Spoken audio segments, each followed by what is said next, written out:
Hello and welcome to the Perth Blue Baggers pod. My name is Louis, your host. And I'm Marty on special comments. In this episode, we'll be reviewing our loss to Hawthorn and we will be previewing our must-win round 23 clash against the West Coast Eagles at Optus Stadium. So let's get into the review of round 22. We fell by 74 points to Hawthorn at a packed MCG. We struggled to contain the Hawks after quarter time, producing a measly 2 goals after quarter time. We were outrun and outgunned. We were left to lick our wounds with Jack Martin, Lockie Fogarty, Adam Sard, and the massive loss of Charlie Curnow had to leave early due to injury. Also, Jordan Boyd and Mitch McGovern were struggled to play through the game and were basically on medication the whole time. Then, just as we thought things couldn't get any worse, on Monday we learnt that Harry Mackay has been sent for scans for a suspected quad injury. This club is cursed. Yeah, it was a pretty tough one to watch, and yeah, you just couldn't help feel unlucky, really, because injuries. There's an endless debate about injuries, about whether it's bad luck or bad management. Some of these injuries were clash injuries, like the contest that saw the end of Fogarty and Martin. You can't really plan for those things. Yes, there's some soft tissue issues. I don't know, but I think it's a bit of a mystery, and just the sheer number that went down in this game alone meant that we didn't have players, and we didn't have a bench, and not only that, did we not have a bench, but we had injured players out there that should not have been on the field. Boyd and McGovern should not have been playing, but they were playing, and they couldn't run very well, and it's impossible for them to put pressure on their opponents. If you want to look at a damning statistic, we actually only had 49 of our 75 interchanges versus 72 of theirs. I can't think, until go back decades when you've got an interchange number that low for a football match. Our season average is 71 out of 75, and we only had 49. So it just goes to show just how far behind the 8 ball we were. And it just means that the pressure acts are things that you can't do. We had they had 13 tackles inside 50, and we only had 2. Now bear in mind that we went inside 50 more often than us too. Yeah. So we should have been higher than them if we had pressure. So it was really telling. 16 goals to 5 overall. The interesting thing, you'll find the contested possessions were reasonably close, only 8 differential, but they had 70 more uncontested possessions. Yeah. And that's just the ability to run.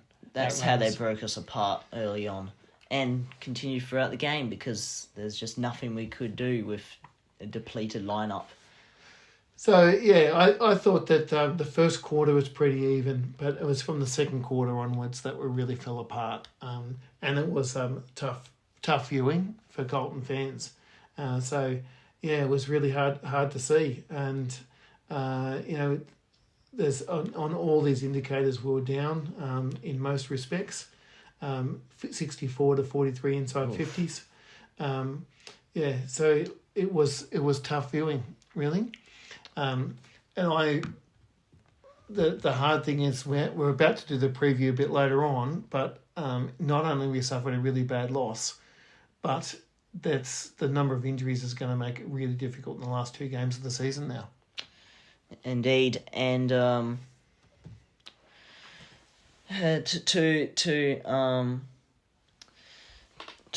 lose by 74 points is pretty bad. But if it wasn't for the inaccuracy, we're actually pretty lucky not to have lost by at least 100, maybe even.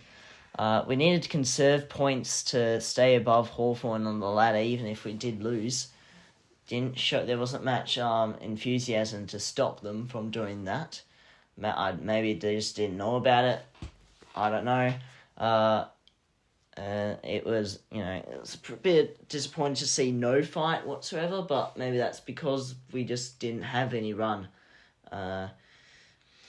Look, I'm a bit more sympathetic for this one just because of the number of injuries. It is really hard to expect you to keep up with. And in modern AFL, the sheer number of interchanges that you have means that you're constantly keeping fresh players on and fresh run on. And if your players can't interchange and their players can, then that's physiology, basic physiology for you. They'll be fresher and they'll be able to run faster and longer. So it was that was a really tough part. So maybe we'll go to the votes. Yes, please. Find some positives out of this. Yeah, it's tough. I think there was a couple of obvious players, and then probably had to find a couple at the end. Yeah. Matthew Kennedy was our best player by a fair margin, I would say. He actually ended up with the most touches on the field: 33 disposals, 10 marks, 4 tackles, 10 contested possessions, 4 score involvements, 29 pressure acts, 485 metres gained, 6 clearances, 8 inside 50s. I mean, that's a pretty handy game at any stage. Yeah. And, we've said a few times on the pod, don't drop Kennedy or Hewitt.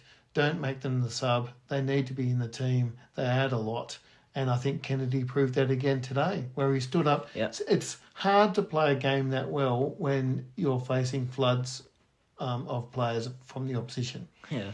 So it took a lot of guts. So hats off to Kennedy, really stood up in the face of a lot of fire.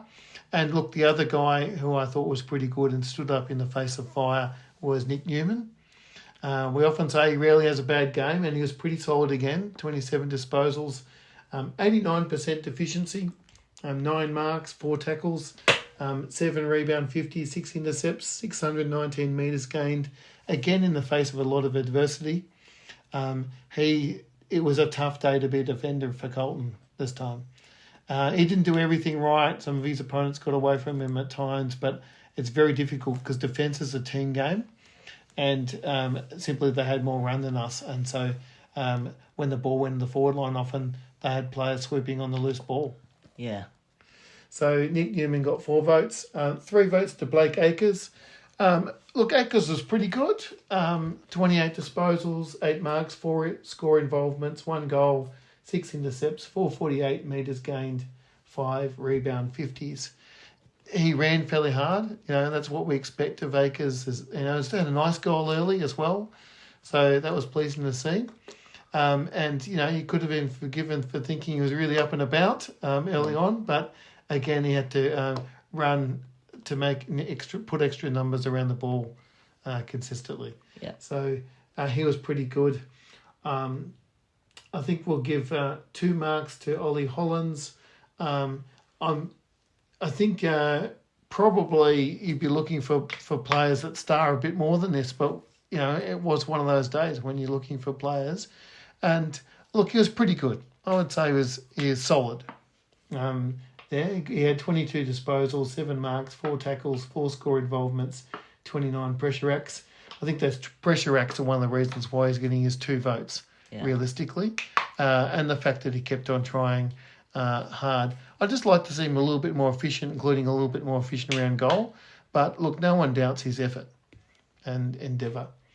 And 1 vote to Patrick Cripps. Yeah. Again, it wasn't his best game, but it was tough out there, and he had blokes hanging off him at every contest. He still kept presenting all through the game. He kept on running. It was a target. 25 disposals, 7 tackles, 8 score involvements, 8 clearances, 25 presser acts. So it was a gutsy performance by Cripps. So the 1 vote for him. And look, the underrated player, I'm going to go with Lockie Cowan. Yeah. Lockie was pretty good. 18 disposals, 7 marks, 9 intercepts, 20 pressure acts, 4 intercept marks. Look, he's just about our youngest player out there, him and Ollie Hollins, and it's good to see that both those guys have a red-hot go on a really tough day.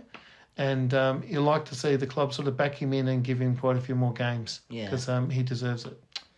Yep, and you'd think they'd finally get a Rising Star nomination after this year because he is eligible, but unfortunately hasn't got it this year so far. So hopefully the AFL see his potential. Yeah, I'm hoping that he gets some recognition. I'm not sure. He's probably running out of time now. Yeah.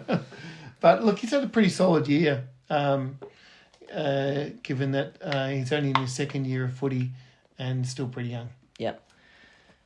So let's get into the preview of round 23 versus West Coast.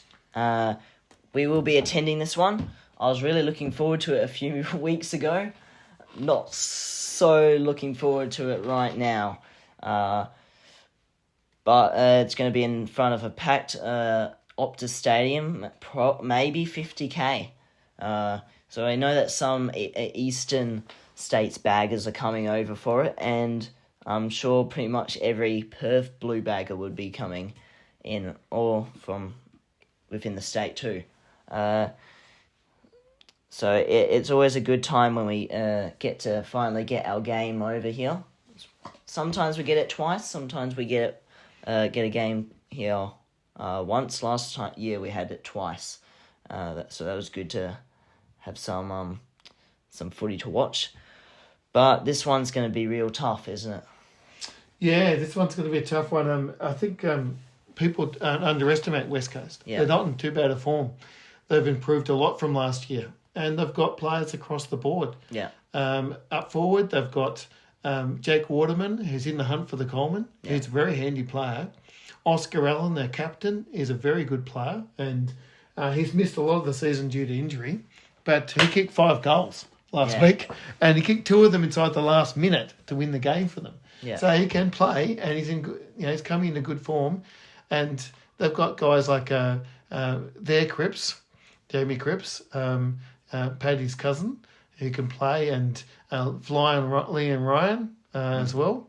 And in the midfield, there's Elliot Yeo. Kelly's still pretty handy these days. And, of course, the youngster, Harley Reid, who no one stops talking about him. He have the big fend-off. So and he'll be up and about too. And then down back, they've got Jeremy McGovern, who's having a pretty good year. Yeah. And Tom Barras. So, they've got some good players across all of the areas. And normally I think we'd handle West Coast. Yeah. Normally I think that we'd be pretty good. But with this many injuries, it's going to be very tough going. Yeah. There is an opportunity for some players to come into our team. Yeah. And players that haven't had the opportunity before. So we could see Harry Leamy forward. Could see Ashton Moore, who's played pretty well and kicked quite a few goals in the VFL. Jackson Binns, that we've talked about a few times, and we'd love to see him out there, get a proper game. He's probably the most certain. You'd think so. You'd have to think so. He's been tearing up the VFL now for weeks on end. Cooper Lord's been pretty good since he came into the team, and I think he'd definitely be a prospect. Yeah.